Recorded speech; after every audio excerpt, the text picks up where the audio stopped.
சொல்லுங்க. நமஸ்காரம். உங்கள் பேர் ஸ்ரீதர். உங்களை இதில் பார்த்தேன், விஷுனுடைய அரட்டை அரங்கம். அதில் உங்களை பற்றி இருந்தது. But I didn't think that I can meet you.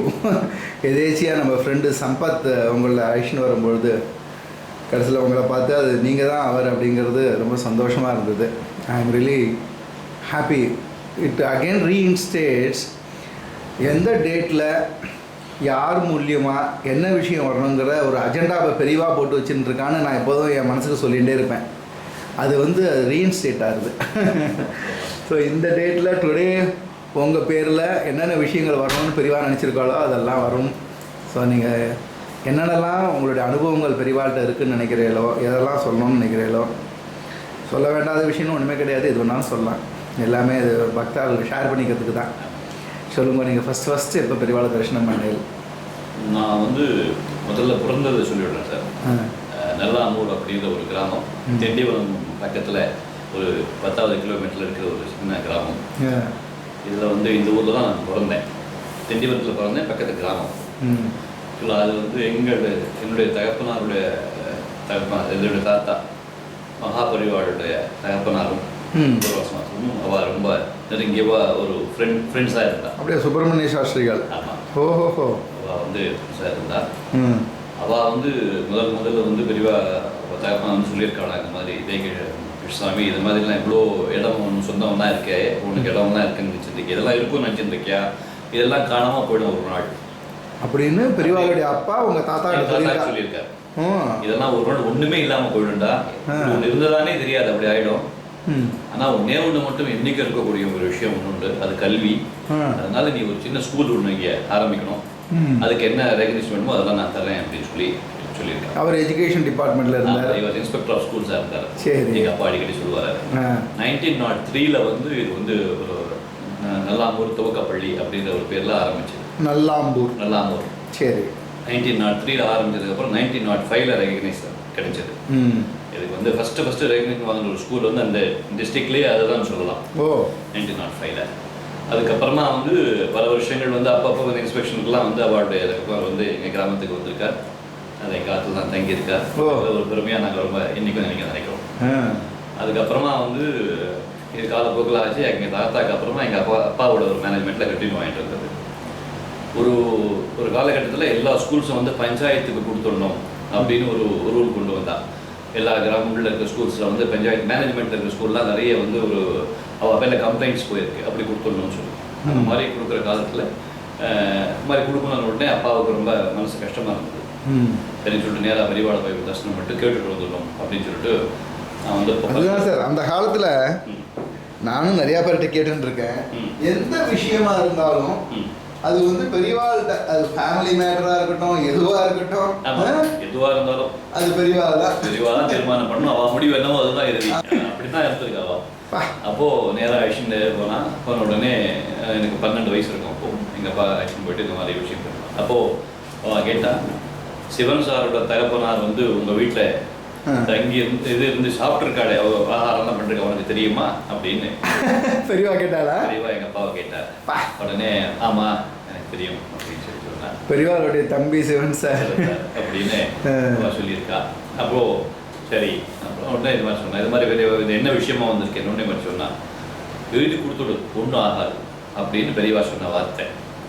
வெளியே வந்தோம். அப்போ பெரியவா எங்கள் அப்பா பேசியிருந்தா நாங்கள் வசதி வச்சு இது மாதிரி பெரியவா சொல்லியிருக்கா, எழுதி கொடுத்துட்டு ஒன்றும் ஆகாதுன்னு சொல்கிறேன். சரி, நம்ம எப்படி சொல்கிறோம் பெரியவா பண்ணிடலாம் சொல்லி எல்லாம் எழுதி கொடுத்தாங்க.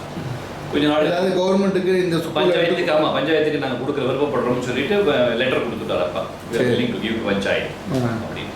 அந்த மாதிரி இருக்கிற காலகட்டத்தில் கொஞ்ச நாள் பொறுத்து ஒரு நாள் ஒரு ஆர்டர் வந்தது, ஒரு லெட்டர் வந்தது. அதை பார்த்த உடனே அப்பா அப்படியே படித்து சந்தோஷத்தில் குதிக்கிறார். என்னன்னே புரியல எங்களுக்கு. என்னன்னு பார்த்தாக்கா அதில் எழுதியிருந்தார், இது மாதிரி there are a lot of complaints on the schools in this district available, but this school in Nallamur Aided Elementary School, which is started in 1903 and it got recognized in 1905. The founder, after the founder manager trustee, after his own son is running this institution. There is not even a single complaint on the school. Hence, the school alone can be continued under this management. Rest of the school in the district can be given to panchayat. அப்படின்னு ஒரு order DO போட்டோம். அப்படியே ஆனால் அப்பா அது பெரியவாளுடைய அப்பா இல்லை. அப்பா இல்லை, பெரியவாட அப்பா இல்லை, இல்லை. அது வேற யாரும் சம்படி ஒரு சம் டிஸ்ட்ரிக்ட் எஜுகேஷன் ஆஃபீஸர் டிஓவா சம்படி. ஓகே. அவர் பேர் எனக்கு இப்போ ஞாபகம் இல்லை. சரி. உடனே ஒரே சந்தோஷம், அப்படியே எடுத்துட்டு காஞ்சிபுரம் போகலான்னு அந்த எடுத்துட்டு அப்பா உடனே நேராக ஓடணும். ஐஸ்கிரீம் போயிட்டு பெரியவா கிட்ட சொன்னே ஒரே சந்தோஷம் அப்பாவுக்கு. போய் நமஸ்காரம் பண்ணோம், என்ன சமாச்சாரம் அப்படின்னு பெரியவா கேட்டோடனே இப்படி ஆயிடுத்து பெரியவா என்னன்னு பெரியவா சிரிச்சுட்டு காமாட்சி அப்படி பண்ணிட்டாளாக்கும் அப்படின்னு பெரியவா சொன்னான். அதாவது அதை அப்போ சொன்னா எங்கப்பா, பெரியவா நீங்கள் எழுதி கொடுத்துரு ஒன்றாகுதுன்னு சொல்லும்போது எனக்கு நிஜமாவே புரியல. எழுதி கொடுத்துரு ஒன்றாகுதுன்னா எப்படி அது அப்படின்னு நினச்சிட்டு இருந்தேன். எனக்கு நிஜமாவே அப்போ வந்து எனக்கு புரியவே இல்லை. ஆனால் பெரியவா சொல்கிறா நம்ம பண்ணணும்னு பண்ணிவிட்டேன். இப்போ தான் அதனுடைய அர்த்தம் எனக்கு புரியுதுன்னு சொல்லி கண்ணில் ஜலமாக இருந்தது. அப்படியே 2 பேரும் வந்து நமஸ்காரம் பண்ணோம். அப்படி அதான் முதல்ல ஒரு 12 வயசு குழந்தையா இருக்கும்போது அதுக்கு முன்னாடி இருந்து எல்லாமே பெரியவா தான் அப்படின்ற ஒரு சூழ்நிலை வளர்ந்தேன். அந்த பாக்கியம் கிடைச்சது. அதுக்கப்புறமா வந்து 73 வந்து நாங்கள் வந்து அதுக்கப்புறம் எப்போ ஒரு தடவையும் பெரியவா கேம்ப் பண்ணும்போதெல்லாம் அந்த சேட்பட்டுன்ற ஊருக்கு நாங்கள் நாத்தார்கா டிஸ்ட்ரிக்டில் இருந்தோம். அப்போ வந்து அந்த ஊரில் கேம்ப் பண்ணியிருந்தா. அப்போ பண்ணும்போது எங்கள் வீட்டில் பூஜை இல்லை, பக்கத்தில் வேற ஒருத்தர் வீட்டில் தசமையர் இருந்தார். அவள் வீட்டில் பூஜை இருந்தது. மடத்து சிப்பந்திகள் லவாடெலாம் தங்குறது, கொள்ளாச்சேரி சுவாமிகள் லவாடெலாம் ஒரு பெரிய அவளாக இருந்திருந்தா. நாராயண ராவ் அப்போ இருந்தா. அவள் எல்லாமே வந்து எங்கள் காட்டில் இருந்து அவெல்லாம் தங்கியிருந்தா. எந்த வருஷம் இருக்கும் இது வந்து அந்த இதெல்லாமே வந்து 65 70 50s 60s 65 60s 65 I should say. ஏன்னா நான் 10 வயசு பையன் அப்போ எனக்கு 65 to 67 67 அந்த பெரிய ஒரு பக்கத்தில் சேட்பட்டுன்னு ஒரு புது பெரியவா வந்துட்டா. ஞாபகம் இல்லை உங்களுக்கு இல்லை. பெரியவா வந்துட்டா. புது பெரியவா வந்துட்டா. ஆனால் அப்போ அங்கே கேம்ப் வந்தாலும் தெரியல. கேம்ப் வரல. புது பெரியவா மட்டும் தான் வந்துருந்தா. சரி. இப்போ வந்துட்டு அவள்லாம் தங்கியிருந்தா. அப்போது எல்லாமே ரொம்ப ஒரு வைபவமாக இருக்கும். எங்கள் வீடெல்லாம் சொல்ல முடியாத ஒரு இது ரொம்ப ஒரு காலகட்டம். 75 நான் வந்து சென்னைக்கு வந்தேன். அப்போ வந்தபோது என்னுடைய கசின் சந்திரசேகர்னு சொல்லிட்டு இங்கே இருந்தார். அவர் மூலியமா யோக சமாஜ் அப்படின்னு சொல்லக்கூடிய ஒரு இடத்துல கவியோகி சுத்தானந்த பாரதியார் அவர்கள் ஒரு ஆசிரமம் வச்சுருந்தாங்க. அந்த ஆசிரமத்தில் தான் என்னுடைய வாழ்க்கை, சென்னை வாழ்க்கை ஆரம்பமானது. Very good. அதுவும் ஒரு குரு முகேனவே எனக்கு ரொம்ப அழகாக அமைஞ்சது. 79 கல்யாணம் ஆச்சு. அதுக்கப்புறமா வந்து ஒரு நல்ல ஒரு வாழ்க்கை அமைஞ்சிட்டு இருந்தது. அப்போது தெய்வத்தின் குரலில் படிக்கக்கூடிய ஒரு வாய்ப்பு எனக்கு நிறைய கிடைச்சிருந்தது. அப்போ படிக்கணும்னு ஒரு தாபம் இருக்கும் படித்த காலகட்டத்தில். அப்போ வந்து அதில் தெய்வத்தின் குரலில் பெரியவா வந்து இது மாதிரி ஒரு எழுதியிருந்ததில் அநாத பிரேத சம்ஸ்காரம் அப்படின்னு சொல்லிட்டு அதை பற்றி ஒரு நீத்தார் கடன் அப்படின்ற ஒரு ரைட்டிங்கில் நிறைய எழுதியிருந்தார். அதில் அவர் சொல்கிறார், பகவான் வாழ்ந்த சரீரம் இது, இதுலேருந்து ஆத்மா வெளியே போன அப்புறம் இந்த சரீரத்துக்கு உண்டான ஒரு மரியாதை கொடுக்கணும். எந்த மதத்தில் ஒருவன் இறந்து போகிறானோ அந்த மத பிரகாரம் அவனை அடக்கம் செய்ய வேண்டும். இதற்கான உதவிகளை படிக்கும் உங்களை கேட்டுக்கொள்கிறேன். இதற்காக முடிந்த உதவி செய்யவும். கும்பகோணத்தில் மட்டும்தான் இந்த காரியம் ரொம்ப நல்லா நடக்கிறது. ஜீவாத்ம கைங்கரி சபான்னு ஆரம்பிச்சு அது ரொம்ப அழகா பண்ணிட்டு இருக்கா. மற்ற இடத்துலலாம் வந்து குப்பை தொட்டியில வாரி போடுற மாதிரி போட்டுடுறா. அப்படி போடக்கூடாது அப்படின்னு பெரியவா எம்பசைஸ் பண்றாரு. அதை படித்த உடனே எனக்கு என்னமோ பெரியவா என்கிட்ட நேரில் சொல்கிற மாதிரி எனக்கு ஒரு பாவம். உடனே நேராக எடுத்துட்டு நேராக போனேன். பெரியவாகிட்ட போய் நமஸ்காரம் பண்ணி. பெரியவா எங்கே இருந்தா? அப்போ காஞ்சிபுரத்தில் தேனம்பாக்கத்தில் இருந்தா. சரி, நமஸ்காரம் பண்ணிட்டு போய் நின்னேன். இந்த மாதிரி சொன்னேன், இந்த மாதிரி இருக்கு, பெரியவாகிட்ட ஆகியும் எடுத்து பண்ணணும்னு ஆசைப்படுறேன், பட் அனுகிரகம் பண்ணணும் பெரியவா, நன்னா பண்ணு, பரமக்ஷேமமாக இருப்பேன் அப்படின்னு சொல்லி பெரியவா எனக்கு இந்த இடது கையை எடுத்தபடி பண்ணி எனக்கு அதை பிரசாதம் கொடுத்து அனுப்பிச்சார். அப்போது எனக்கு யோஜனை வந்தது, இந்த அநாதப்பிரேதனை எங்கே போய் தேடுறது அப்படின்னு ஒரு யோஜனை இருந்தது. ஏன்னா இதில் வந்து லீகல் காம்ப்ளிகேஷனாக இருக்கும், யாராவது எடுத்து பண்ண முடியாது இப்படிலாம் இருந்தது. அப்போது எனக்கு இந்த விஸ்ராந்தி அப்படின்னு சொல்லக்கூடிய முதியோர் இல்லம் ஒன்று அதில் இருக்குது. அதோட எனக்கு கொஞ்சம் பழக்க வழக்கம் இருந்தது. அப்போது ஒரு நாள் நான் வந்து அவங்க திருமதி சாவித்திரி வைத்தியர்களை பார்க்க போயிருக்கேன். அப்போ போயிருந்த போது எங்கே அம்மானா, இல்லை இந்த மாதிரி ஒரு பாட்டி இருந்து போயிட்டா, அதுக்காக பழக்கம் பண்ண போயிருக்கா அப்படின்னு சொன்னான். அப்போ உடனே கேட்டேன், இப்போ இங்கே இருக்கிறவா எல்லாமே பாட்டிகள்லாம் வந்து ஆதரவற்ற ஒரு முதியோர் குட்டியில் பார்த்து, அப்போ அம்மா அம்மா தான் பண்ணுவா அப்படின்னு அங்கேயே காத்துட்டு இருந்தேன். வந்த உடனே இது மாதிரி இருக்குமா, நான் படித்தேன் தெய்வத்துக்கு குரலில், நான் காஞ்சிபுரம் போயிட்டு வந்தேன், எங்கே போடுறதுன்னு தெரியாமல் இப்போ வந்திருக்கேன், இங்கே நீங்கள் கரெக்டாக அப்படின்னு. அம்மா ஸ்ரீதர், நான் ரொம்ப வருஷமாக இந்த மாதிரி ஆகிட்டா பாட்டி நான் தான் பண்ணுறேன் அப்படின்னு. அப்போ எனக்கு இந்த மாதிரி எந்த விஷயம் என்னை சேர்த்து கொடுக்கல, நான் உங்களோட நான் சேர்ந்து வரணும் ஆசைப்பட்டேன். சரி அப்படின்னு சொல்லி சொன்னேன். அதுக்கப்புறமா நான் வந்து அங்கே இறந்துட்டா பாட்டி எனக்கு தகவல் கொடுப்பாங்க. நான் அவங்களோட சேர்ந்து நேராக நானும் கூட போயிட்டு அந்த அவங்களோட சம்ஸ்காரத்தை நான் பண்ணுவேன், கூட அம்மாவோட சேர்ந்து நானும் பண்ணிட்டு இருந்தேன். அந்த மாதிரி பல வருஷங்கள் ஆனதுக்கப்புறம் ஒரு 10 வருஷத்துக்கு முன்னாடி தான் அது வந்து ஒரு அநாத பிரேத கைங்கரிய ட்ரஸ்ட் அப்படின்னு ஒரு ட்ரஸ்ட்டாக என்னுடைய ஃப்ரெண்ட்ஸ் எல்லாம் சேர்ந்து லைக் மைண்டடாக இருக்கிறவாள்லாம் சேர்த்து திருமணி சாவித்திரி வைத்திய அவர்களையும் ஒரு செக்ரட்டரியாக ட்ரஸ்டி செக்ரட்டரியாக இருக்காங்க. அவங்களெல்லாம் போட்டு இதை வந்து ஒரு ட்ரஸ்ட்டாக ஆரம்பித்தோம். அதுக்கப்புறமா வந்து எல்லா முதியோர் இல்லங்கள்லேருந்து எனக்கு கால் வரும், பாட்டி இறந்துட்டாங்கன்னா. உடனே நான் ஆஃபீஸில் இருந்தாலும் எங்கே இருந்தாலும் உடனே புறட்டு போயிட்டு ஒரு வேன் ஒன்று எங்களுக்கு எங்கள் கையில் ஒரு வேன் இருக்குது, அந்த வேன் எடுத்துகிட்டு போயிட்டு அதை எடுத்துகிட்டு வந்து அவளை வந்து நமஸ்காரம் பண்ணி எப்படி பண்ணுறதுன்னா அது ஹோமில் இருக்கிறவ ஏற்கனவே எழுதி கொடுத்துட்றா. நான் யாரும் ஆதரவற்றவர், எனக்கு யாரும் சொந்த பந்தம் கிடையாது, இந்த ஹோமே வந்து என்னுடைய இறுதியாக எல்லாம் பண்ணிட வேண்டியதுன்னு எழுதி கொடுத்துட்றா. சரி, ஹோம் வந்து எனக்கு ஒரு ரெக்வஸ்ட் கொடுக்குறேன், எங்கள் ட்ரஸ்ட்டுக்கு இந்த மாதிரி நீங்கள் பண்ணிவிடுங்க இறந்துட்டான்னு டாக்டர் சர்டிஃபிகேட்லாம் வச்சு கொடுக்குறா. அதை எடுத்துகிட்டு நேராக போயிட்டு அவளை தகனம் பண்ணிவிட்டு அவளை பரியல் கிரவுண்டுக்கு எடுத்துன்னு போய் தகனம் பண்ணி மறுநாள் வந்து இந்த அஸ்தியை வந்து சமுத்திரத்தில் கரைச்சிடுவோம். தகனம் பண்ணுறதுக்கு போக கூட நீங்களே பண்ணுறீங்க? நானே தகனம் பண்ணிவிடுவேன். தகனம் பண்ணி நீங்கள் ஆக்சுவலாக நீங்களே கொல்லி போட்டு? நான் தான் கொல்லி போடுவேன். அப்படியா? நானே கோழி போட்டு மறுநாள் வந்து அவளுக்கு ஏதாவது மந்திரங்கள்லாம் உண்டா? ஒன்றும் இல்லை, நான் பெரியவாள் மானசியமாக நினச்சிப்பேன். ரகுபதி ராகவராஜாவை பாடி ராமநாமத்தை சொல்லி பிரதட்சணமாக வந்து வாக்கரிசி போட்டு எல்லா ஒரு நெய் விட்டு அவளை எப்படி ரந்தி ஏஷ்டின்னு சொன்னதால அந்த ஒரு பூர்த்தியை வந்து ரொம்ப அழகாக பெரியவா ரொம்ப எக்ஸசைஸ் பண்ணுறாங்க.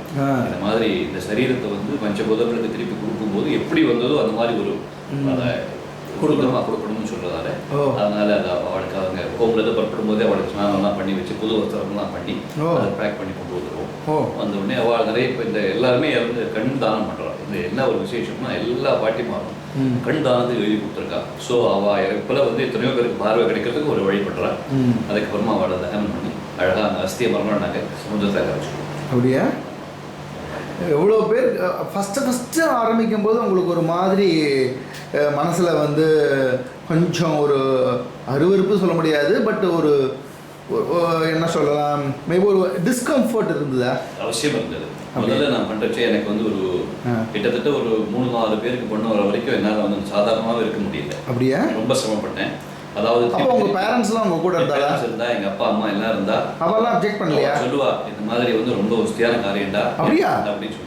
எனக்கெல்லாம் தோணாது வந்து உனக்கு பெரிய அனுகிரகத்தில் கிடைச்சிருக்கு, அதனால வந்து நீ வந்து அவசியம் வந்து இதை எடுத்து. பெரிய ஆச்சரியம் சார். நீ எடுத்து அப்பா அம்மா இருக்கும்போது காட்டுக்கே போகக்கூடாதுன்னு ஒரு பெரிய பயன்படுத்துவா. எங்க அப்பா சொல்லுவார், அதெல்லாம் வந்து யாரும் தெரியாதவா தெளிவில்லாதவா சொல்லியிருக்காடா, அவசியம் பண்ணு, என்னைக்காதான் நான் ஒரு நாள் போக போறேன், அதுக்கப்புறமா நீ வந்து யாருக்கோ பண்றதுன்னு காத்திருந்தா காலம் போயிடும், இப்பவே நீ பண்ணு, அது பரிபூர்ணமான சந்தோஷம் அப்படின்னு சொல்லி. பெரியவா அனுகிரகம்னு சொல்ற மாதிரி உங்க அப்பா அம்மாவுடைய சப்போர்ட் அண்ட் அனுகிரகம் ஃபண்டாஸ்டிக் மதமாக இருந்தது. அதுக்கப்புறம் என்னுடைய மனைவி, அதுக்கப்புறம் என்னுடைய குழந்தைகள் எல்லாருமே ஊரில் இல்லாத போது ஏதாவது கால் வந்தாலும் என்னுடைய பெரிய பிள்ளையோ சின்ன பிள்ளையோ யார் இருந்தாலும் அந்த வேனை எடுத்துட்டு அவளே எடுத்து பண்ணுவோம். அப்படியா?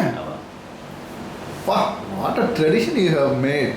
இது வந்து பெரியவா ஒரு அனுகிரகம் தவிர வேற இல்லைனா இப்படி ஒரு குடும்பத்தில் எல்லாருக்கும் அந்த லைக் மைண்டட்னஸ் கொடுத்து அது வந்து ஒரு தெளிவு பண்ணியிருக்கா. இப்போ எனக்கு தெரிஞ்சு சில ஃபேமிலி அவள் வைதிக ஃபேமிலியாக மாறின உடனே அவளுடைய சொந்தக்காரெல்லாம் அவளை வந்து எக்ஸ்கம்யூனிகேட் பண்ணிட்டா. நீங்கள் உள்ள உண்மை மடிசார் கட்டுன்னு எங்கள் ஆத்துக்கெலாம் வராத, எங்களுக்கெல்லாம் அவமானமாக இருக்குன்னு. மடிசாருக்கே அந்த நிலைமைன்னா நீங்கள் இந்த ஒரு பெரிய காரியம் பண்ணுறதுல உங்களுடைய ரிலேஷன்ஸு ஃப்ரெண்ட்ஸு இவளுடைய ரியாக்ஷன்ஸ் என்ன? என்னுடைய ரிலேஷன்ஸ் என்ன, என்னுடைய மனைவி சைடில் வந்து ரிலேஷன்ஸ் வந்து சில பேர் வந்து இதை வந்து ரொம்ப கமெண்ட்டாகவே பண்ணியிருக்கா அவள் சைடில். அது வந்து என்னடி எப்போ பார்த்தாலும் வந்து வெட்டியா மாதிரி ஹஸ்பண்ட் இந்த வேனில் எப்போ பார்த்தாலும் போயிட்டு ஏதோ வந்து ஸ்மசானத்தில் ஏதோ பண்ணிட்டு இருக்காரு, இது என்ன அப்படின்னு பேசியிருக்கா. நான் அதை பற்றி எப்பவும் வருத்தப்பட்டதில்லை. ஆனால் அவளுக்கு எப்படி இருந்திருக்கும் மனநிலை? உங்கள் ஒய்ஃபுக்கு அவள் சொல்லியிருக்கா, இது வந்து ரொம்ப வசதியான விஷயம், இது வந்து இது நீ புரிஞ்சுக்கணும், அது இதை வந்து சாதாரணம் கிடையாது, பெரியவா இதை பற்றி ரொம்ப சாஸ்திரத்தில் சொல்லியிருக்கா, அஸ்வமேதையாக சொல்லியிருக்கா. ஆமாம், சாதாரண விஷயம் இல்லை அப்படின்னு சொல்லியிருக்கா. ஒரு தடவை ஒரு சின்ன ஏதோ ஒரு மீட்டிங்கில் இந்த மாதிரி ஒரு விஷயத்த சொல்லும்போது புது பிரிவா வந்து ஒரு சின்ன திருத்தம், தச அஸ்வமேதையாக பலபலவே அப்படி திருத்திக்கோ அப்படின்னு சொல்லி யாரோ ஒரு பேசினவர்கிட்ட சொன்னார். அப்படியே? ஆமாம். மாதிரி ஸோ அந்த மாதிரி வந்து இருந்தது. பட் ஆனால் வந்து ஃபேமிலியிலே பெரிய சப்போர்ட் இருந்தது எனக்கு. அதுதான் சில நாளில் வந்து ஹோமில் வந்து அன்றைக்கி ஒரு டெத்து நடந்திருக்கு, நான் போய் வந்து ஆஃபீஸ்லேருந்து வந்து எல்லாம் பண்ணிவிட்டு வீட்டுக்கு வந்து நான் மறுபடியும் ஸ்நானம்லாம் பண்ணிவிட்டு நான் பொருள் மாதிரி ஆஃபீஸ்க்கு போகும்போது மறுபடியும் இன்னொரு பாட்டி ஒரு இறந்துட்டா. ஸோ திருப்பி வந்திருக்கேன். ஸோ இந்த மாதிரிலாம் வரும்போது என்னுடைய மனைவியோட சப்போர்ட் அப்படின்னு ரொம்ப பெரிய விஷயம். இது வரைக்கும் வந்து எதற்கும் மனசு வந்து வருத்தப்படாமல் எனக்கு வஸ்திரங்கள்லாம் எல்லாம் அலம்பி எல்லாம் பண்ணி அந்த உடனே எல்லாம் வெண்ணி போட்டு எவ்வளோ சிரமங்கள் இருக்குது இதில். டெத்துன்னா உங்களுக்கு என்ன தெரியும். பட் இதுக்காக வந்து இத்தனை வருஷத்தில் வந்து கிட்டத்தட்ட 28 வருஷத்தில் ஒரு நாள் கூட இதுக்காக நான் அவள் வந்து என்றைக்குமே முகம் சுழிச்சதில்லை. ரொம்ப ஒரு இன்வால்மெண்ட்டோடு இதை பூர்த்தியாக பண்ணுற விஷயம். அதனால தான் என்னால் இது பண்ண முடியுதுன்னு நான் சொல்கிறேன். பெரிய விஷயம். இது 28 இயர்ஸாக பண்ணிட்டு இருக்கு. எவ்வளோ அநாத பிரேத சம்ஸ்காரம் பண்ணியிருப்பேன்? இது வரைக்கும் 1116 பேர். 1116. அப்பா. பட் இப்போ இந்த 1116 உங்களுக்கு தெரிஞ்சு நீங்கள் பண்ணியிருக்கேன். உங்களுடைய ப்ரிவியூவில் வராமல் இன்னும் நிறைய பேர் நடந்திருக்கலாம் இல்லையா? நிறைய பேர் பண்ணிட்டுருக்கா, நிறையா நடந்துட்டுருக்கலாம். உங்களுக்கு வேறு ஏதாவது ஃபேமிலி சர்க்கிள்லேருந்து எல்லாம் முடிஞ்ச அப்புறமா யாராவது வந்து அந்த ரிலேஷன்ஸ் வந்து தகராறு பண்ணியிருக்காளா, இல்லை ரொம்ப சப்போர்ட் பண்ணியிருக்காளா? இல்லை, இப்போ இந்த ஹோம்லேருந்து பண்ணுறவங்க வந்து சில பேர் பேரண்ட்ஸு அவள் ரிலேட்டிவ்ஸ்லாம் இருக்கா, அந்த பையன் இருக்கான், அப்படிலாம் வந்து ஹோமில் இருக்கிறவெல்லாம் சில பேர் இருக்கா. ஆனால் அவள் வந்து இந்த விஷயத்தை சொல்லி அனுப்பிச்சாவே வர்றதில்லை. அதாவது நான் எங்கள் உயிரோடு இருக்கும்போதே வந்து பார்க்கல.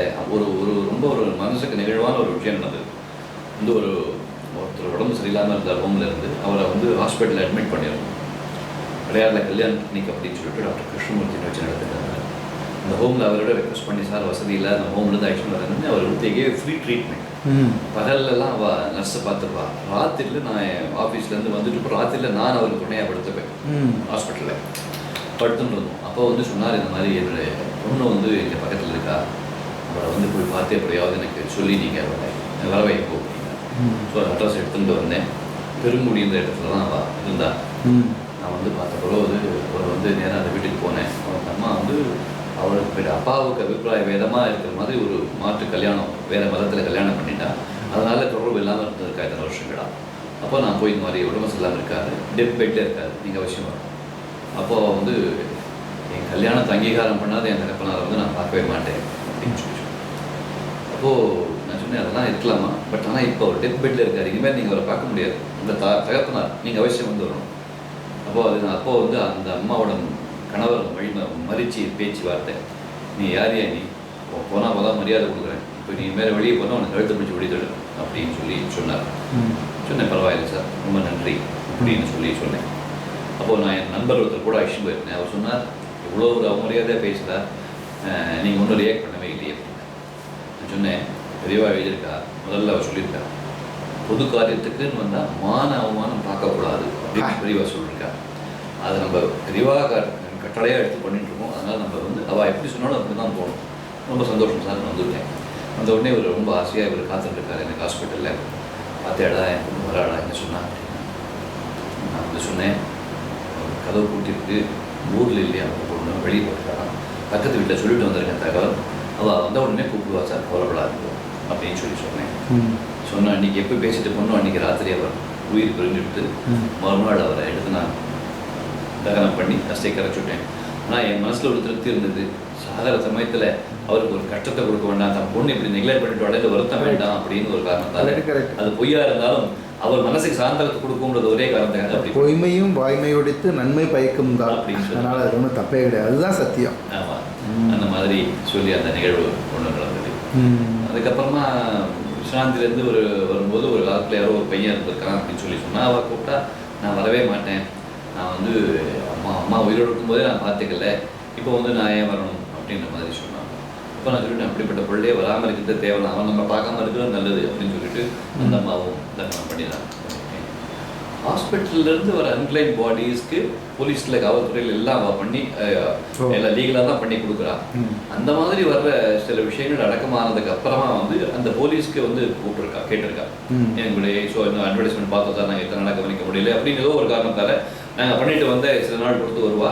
அப்போ காவல்துறையை அவங்க அழைச்சிட்டு போய் எங்கே போச்சாங்களோ அதை காமிச்சு அங்கே அவங்க என்ன பண்ணணும் ஆசைப்படுறாங்களோ அந்த ஒரு சடங்கை பண்ணிட்டு திரும்பி வந்துடுவா. இப்படி தான் நடக்கும். பட் ஃபைனான்ஷியல் சப்போர்ட் ஏதாவது இருந்துருக்கு? ஏன்னா நிறையா செலவாகுமே உங்களுக்கு. எங்களுக்கு விரிவாக நகரத்தில் வந்து இது வரைக்கும் வந்து நம்ம யாருமே போய் கேட்குற மாதிரி விரிவாக வைக்கல. இது வந்து ஃபஸ்ட்டு ஒரு இந்தியன் எக்ஸ்பிரஸில் ஒரு ஆர்டிகல் இதை பற்றி வந்தது. அதுக்கப்புறம் டைம்ஸ் ஆஃப் இந்தியாவில் வந்தது. அதுக்கப்புறம் அதை பார்த்துட்டு Rediff.comல வந்தது. இதுக்கப்புறமா வந்து மக்கள் அரங்கத்தில் வந்தது, விஷயோட மக்கள் அரங்கத்தில். இந்த மாதிரி நிகழ்வுகளால் தானே நிறைய பேருக்கு இது தெரிஞ்சு இப்போ நிறைய வாலண்டியர்ஸ் வேறு யங்ஸ்டர்ஸ் வந்திருக்கா. ஃபினான்ஷியல் சப்போர்ட் தானே கிடைக்கிறது. இது வரைக்கும் நாங்கள் எங்கேயும் இதுக்காக போய் அப்பீல் அப்படிலாம். ஒரு பாடி எடுத்து நீங்கள் சம்ஸ்காரம் பண்ணணும்னா எவ்வளோ செலவாகுது? மாதம் எடுத்து ஹாஸ்பிட்டலில் பண்ணுறச்சே ஒரு பாடிக்கு எங்களுக்கு 600 ரூபா.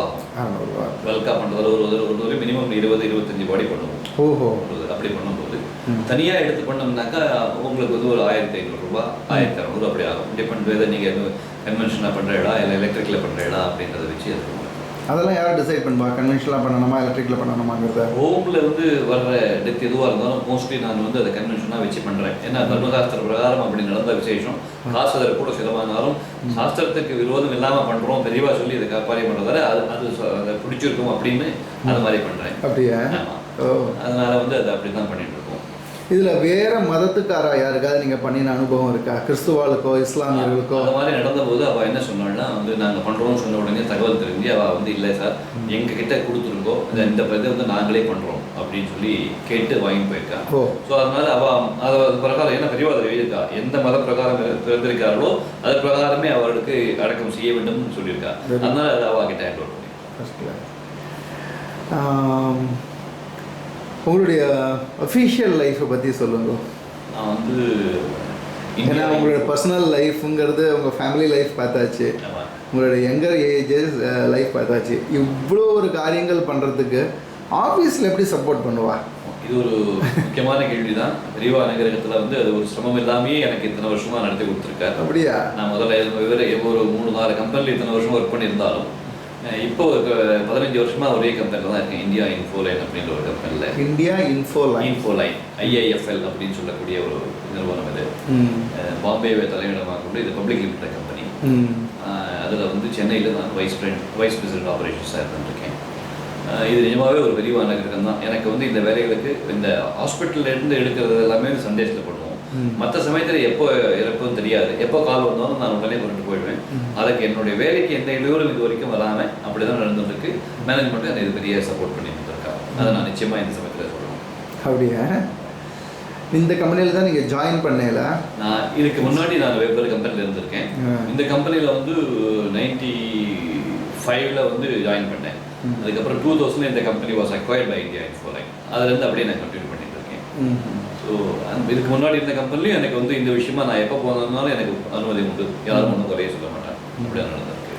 இப்போ பர்சனல் லைஃப்பில் இல்லை அஃபீஷியல் லைஃப்பில் உங்களுக்கு தான் ப்ராப்ளம் வந்து அது உங்களுடைய பெரியவாளுடைய ஒரு அனுகிரகத்தினால அது சரியாக போயிருக்கு, இல்லை உங்களுக்கு குழந்தைகளுக்கு கல்யாணம் அது பெரியவா மூலியமாக நடந்திருக்கு, அதே மாதிரி ஏதாவது ஒரு இன்சிடென்ட்ஸ் ஏதாவது உங்கள் லைஃப்பில் நடந்திருக்கா? என்னை பொறுத்த வரைக்கும் எனக்கு என்னுடைய வாழ்க்கையே வந்து மொத்தமே பெரியவா தான் நடத்திட்டு இருக்கா. என் உள் இருந்து கொண்டு என்னை இயக்கி கொண்டு இருக்கும் பெரியவா. அப்படி தான் இன்றைக்கி நினச்சிட்ருக்கேன். ஏன்னா நானாக எதையுமே முடிவு பண்ணுறதில்ல. எனக்கு என்னென்ன கிடைக்கணுமோ என்ன தேவையோ அதை ஒரு நிமிஷமும் ஒரு காலகட்டத்திலையும் எனக்கு எது சிறந்ததோ அதை பெரியவா கொடுத்துருக்கா. என்னுடைய வேலையிலேருந்து என்னுடைய குழந்தைகளுக்கு தேவையிலிருந்து என்னுடைய எந்த பணியாக இருந்தாலும். அதனால் அவள் சொன்ன ஒரு சத்தியத்தை நான் எடுத்துட்டேன் என் வாழ்க்கையில். மற்ற எல்லாத்தையும் பெரியவா பார்த்துட்டு இருக்கா. அதுதான் சத்தியம். ஒரு ஆடிட்டர் ஒருத்தர் வந்து ஆடிட்டர் பேங்கர் ஒரு தடவை ஒரு கமெண்ட் அடித்தார் அவங்க அப்படின்னு நீங்கள் இப்போ வரும்போது பேசிட்டு வரும்போது சொன்னேன், பெரியவா காரியத்தை பண்ணுற ஹியூமன்லி இப்போ நாட் பாசிபிள், அதேமாதிரி டார்கெட்ஸ்லாம் உன்னால் ரீச் பண்ண முடியறது, your target is being done by taken care by பெரியவா அப்படின்னு. என்ன இன்சிடென்ட் அது? அது வந்து நான் வந்து சேல்ஸில் இருந்தேன். உங்களுக்கே தெரியும் சேல்ஸில் ரொம்ப ஒரு காம்படிஷன் உண்டு. அந்த மாதிரி வந்து டார்கெட்ஸ்லாம் அச்சீவ் பண்ணி ஆகணும். இதை தான் நான் பெரியவா கிட்டே எப்போ நாங்கள் சாதாரண மனுஷர்கிட்ட பேசுகிற மாதிரி உங்ககிட்ட பேசுகிற மாதிரி அவகிட்ட பேசுவேன். அப்போ நான் சொன்னேன் இதெல்லாம் வந்து பண்ணணும்னா ரொம்ப சிரமம், இதெல்லாம் நல்லபடியாக நடந்தால் தான் நான் உங்கள் காரியத்தை பார்க்க முடியாது அப்படின்னு சொல்லுவேன். எனக்கு எந்தெந்த காலகட்டங்களில் என்னென்னலாம் எனக்கு டார்கெட்ஸ் இருந்ததோ அதையெல்லாம் மிஞ்சி போகக்கூடிய அளவுக்கு தான் வந்து என் பிஸ்னஸில் நடந்திருக்கு ஆஃபீஸில். அப்போது என்னுடைய நண்பர் சூரியநாராயணன் சூரின்னு சொல்லுவோம், அவர் இஸ் நோ மோர். அவர் சொல்லுவார், ஸ்ரீதரா அவர் வந்து இட்ஸ் பேங்கர் சார்ட்டர்ட் அக்கௌண்டன்ட். பெரியவா சொன்ன ஒரு சத்தியத்தை நீ எடுத்துட்டேன், அதனால உனக்கு உன் வேலையெல்லாம் அவர் பார்த்துட்டு இருக்காரு அப்படின்னு சொல்லுவார். இது நிதர்சனமாக நான் பார்க்குறேன்டா, எனக்கு தெரியும் அப்படின்னு சொல்லுவார். அது உண்மை அப்படின்னு நான் பார்த்துக்கிறேன். ரொம்ப சந்தோஷம். நீங்கள் ட்ரஸ்ட்டு வச்சுருக்கேன்னு இல்லை, இந்த ட்ரஸ்ட்டில் வந்து it's a group of people or it's a family trust? No, it's a public charitable trust. இது எல்லாமே ஃபேமிலி மெம்பர் யாருமே ஒத்துரும் கிடையாது. எல்லாமே பப்ளிக் லைஃப்பில் இருக்கிறவா. திருமதி சாவித்திரி வைத்து இருக்காங்க.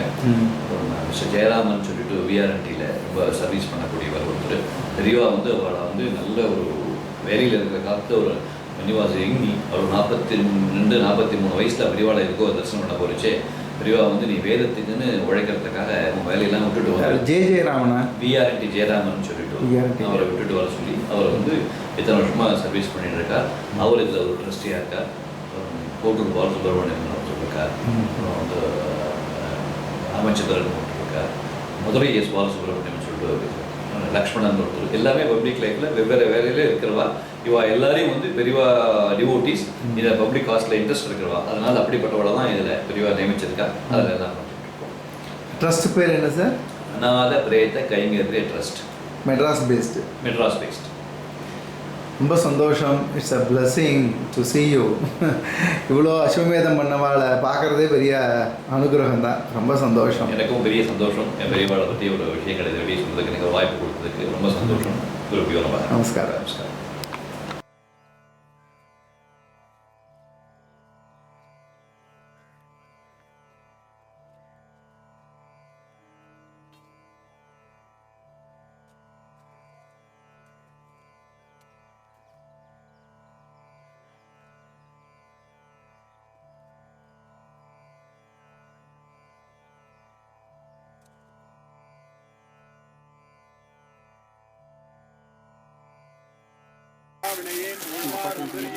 உள்ளாகி கூடாய் குழுவாகி மனவாகி பல்விருகமாய் மறவையாய் பாம்பாகி கல்லாய் விடுதராய் பேயாய் இனங்களாய் கள்ளச்சுடராய் முனிவராய் தேவராய் எல்லா பிறப்பும் புறந்தளித்தேன் எம்பெருமான் மெய்யும் குண்டராகி மிருகமாகி புறமாகி புறம் மூன்றும் எடுத்தானாகி சொல்லாகி சொல்லுக்கோர் பொருளுமாகி சுலாவாகி சுலாவுக்கோர் நீராகி நீலகனம் தானேயாகி நிழலாகி நீ உச்சியாகி பேராகி பேருக்கோர் பெருமையாகி பெருமைகள் மூன்றினையும் மீதானாகி ஆரேனும் கண்ணடைந்தால் தம்மையெல்லாம் ஆட்கொள்ள வல்லையும் ஈசனார்தம் பாராகி பண்ணாகி பாடலாகி பரஞ்சுடராய் அன்படிகள் நின்றாகி மாளாகி நான்முகனாய் மாபூதமாய் மறுக்கமாய் அறுக்கமாய் மகிழுமாகி பாலாகி எண்ணிசைக்கு மெல்லையாகி பரப்பாகி பரலோகம் தானேயாகி பூலோக புவலோக சுபலோகமாய் பூதங்களாய் புராணம் தானேயாகி ஏலாதன எல்லாம் ஏலோக்கனாய் எழுந்துடராய் எம்மடிகள் நின்றாரே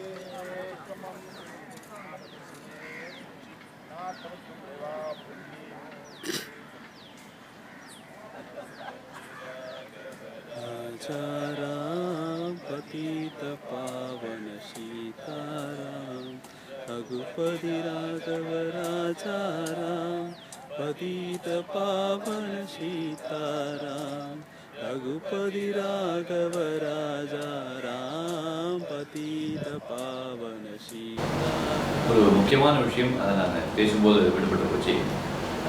இப்படி நான் இந்த அநாத பிரேத கைங்கரியம் பண்ணிட்டு இருக்கிறதால வருஷம் நான் ஒரு காசி கையாக்கு போகணும், பெரியவர்கிட்ட போன சார பிரார்த்தனை பண்ணிட்டு அது நடந்து வந்துட்டுருக்கு. யாரெல்லாம் இப்படி யாருக்கெல்லாம் பண்ணணும், ஹோம்லேருந்து பண்ணவாளுக்கெல்லாம் அவள் பேரெல்லாம் எடுத்துகிட்டு போய் அவளுக்காக காசி கையால் வந்து அவளை பிடிச்சி பிண்டம் பண்ணி எல்லாம் பண்ணியிருக்கு. அப்படியா? ஆமாம். வருஷமா? இது ஒரு வருஷம்னா வருஷம் சொல்ல முடியாது, மேக்ஸிமம் நம்பர் ஆஃப் டைம்ஸ் நடந்திருக்கு இது. அப்படியா? அப்புறம் வந்து ஹோம்லேருந்து வர வாழ்க்கை வந்து அந்த பேர்லாம் இருக்கும், அதை சொல்லிடுவோம். ஹாஸ்பிட்டல்லேருந்து பண்ணுற வாழ்க்கை யாருக்கும் தெரியாது, பட் அந்த பேர் நம்பர்ஸ் எவ்வளோ பேர் பண்ணியிருக்கோம் அது விரைவாக எடுத்து அவள் எல்லாமே கடை தேரணும் அப்படின்னு பிரார்த்தனை பண்ணிட்டு ஸோ காசி கையால் போய் அவளுக்கு பிண்டம் போட்டுட்டு நீங்களே பர்சனலாக போகிறீங்க? நானே பர்சனலாக என் ஒய்ஃபும் போய் சங்கல்பம் பண்ணிட்டு போயிடும். அப்படியா? ஒரு பித்ருக்களுக்காக யாராவது ஒருத்தர் ஜென்மால காசி கையாக்கு போக மாட்டாளான்னு பித்ருக்கள் காத்துட்டுருப்பா அப்படின்னு சொல்லியிருக்கா. நீங்கள் வந்து இவ்வளோ தடவை போய் இவ்வளோ பேருக்கு பண்ணிட்டு இருக்கீங்களா? பெரிய விஷயம் சார். இல்லை, பெரிய அனுகிரகம் தான் சார். பெரிய விஷயம், ரொம்ப சந்தோஷம். Great, really great.